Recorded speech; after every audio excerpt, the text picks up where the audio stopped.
Halo, saya Silvana Aziza dan saya akan menjawab tugas video hari kedua, yaitu tentang metode individual system. Apa sih yang dimaksud individual system? Individual system yaitu metode pembelajaran yang dilakukan dengan pendekatan secara individu, yaitu setiap anak dibimbing sesuai karakter, kemampuan, dan kebutuhan minat belajarnya. Contohnya dengan cara mengetahui nih apa karakter yang disukai oleh anak. Mengapa pendekatan harus dilakukan secara individual system? Karena setiap anak itu unik dan memiliki perkembangan yang berbeda-beda. Dengan individual system, motivator dapat memberikan pendekatan yang sesuai sehingga anak merasa nyaman, senang saat membinakan. Apa sih tujuan yang ingin dicapai dengan melakukan pendekatan secara individu? Tujuannya itu agar proses belajar menjadi menyenangkan, minat belajar anak tumbuh secara intrinsik, dan anak dapat berkembang sesuai potensinya tanpa ada tekanan. Di Bimba, murid dan guru memiliki peran masing-masing. Sebutkan apa aja sih peran guru dan murid. Nah, kalau peran guru atau motivator, yaitu tugasnya membimbing, memahami karakter anak, menciptakan suasana belajar yang home learning. Sedangkan kalau para murid, perannya itu adalah menikmati proses belajar, bermain sambil belajar, dan menumbuhkan minat belajar yang ada dalam dirinya. Apa sih perbedaan antara metode individual system dan classical system? Nah, individual system berfokus pada kebutuhan setiap anak secara pribadi, sedangkan classical system itu menggunakan pembelajaran yang sama untuk semua anak secara bersamaan.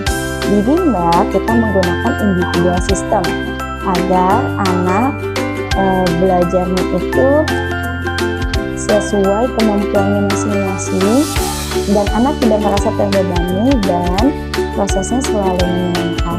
Bagaimana cara yang dilakukan motivator agar dapat melakukan pendekatan secara individual system? Caranya gimana sih? Yang pertama, kita harus memahami kesukaan anak, karakter anak. Kita mulai pendekatan melalui dialog umum.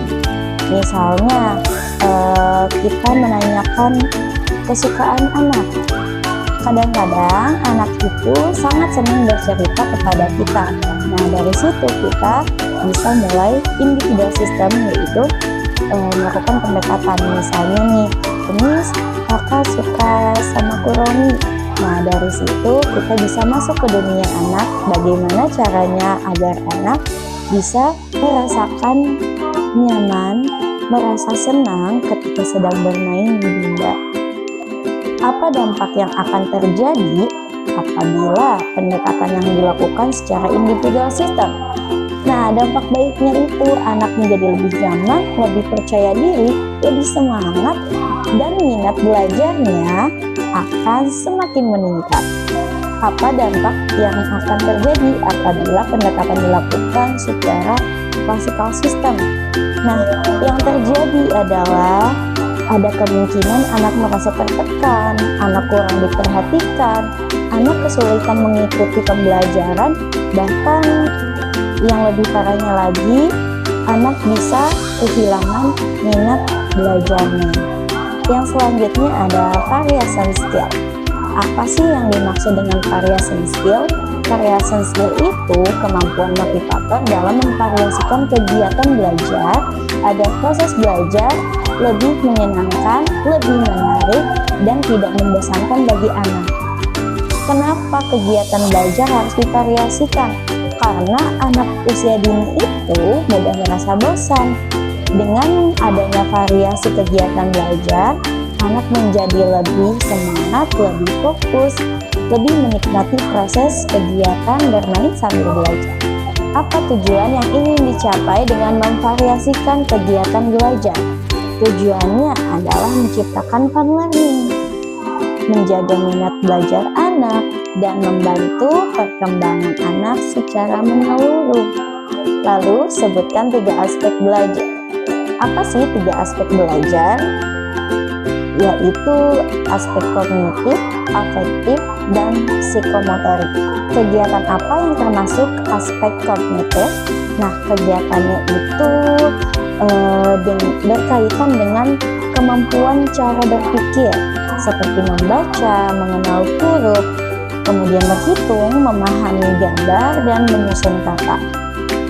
Kemudian kegiatan apa yang termasuk dengan aspek afeksi, yaitu yang berkaitan dengan sikap, perasaan seperti semangat belajar, percaya diri, ceria, disiplin, dan antusias saat bermain sambil belajar. Kegiatan apa yang termasuk aspek psikomotorik yang berkaitan dengan keterampilan fisik, seperti mewarnai, menulis, menggunting, menempel, dan kegiatan motorik halus lainnya. Bagaimana cara motivator memvariasikan kegiatan belajar dengan aspek belajar? Nah, motivator itu dapat menggabungkan permainan dialog, membaca, kemudian menulis, bernyanyi, mewarnai, dan beraktivitas motorik lainnya agar aspek kognitif, afeksi, dan psikomotorik anak berkembang secara seimbang. Selanjutnya, teori dasar dalam psikologi pendidikan. Apa yang dimaksud dengan the law of effect? Nah, the law of effect itu adalah hukum yang menjelaskan bahwa anak akan cenderung mengulang kegiatan yang memberikan rasa senang atau pengalaman positif. Kemudian ada yang namanya the law of exercise atau hukum latihan. The law of exercise adalah hukum yang menjelaskan bahwa kemampuan anak akan berkembang jika dilakukan secara berulang dan dilatih terus-menerus. Yang ketiga ada the law of readiness atau hukum kesiapan. The law of readiness adalah hukum yang menjelaskan bahwa proses belajar akan berhasil jika anak dalam kondisi siap secara bentuk fisik maupun emosional.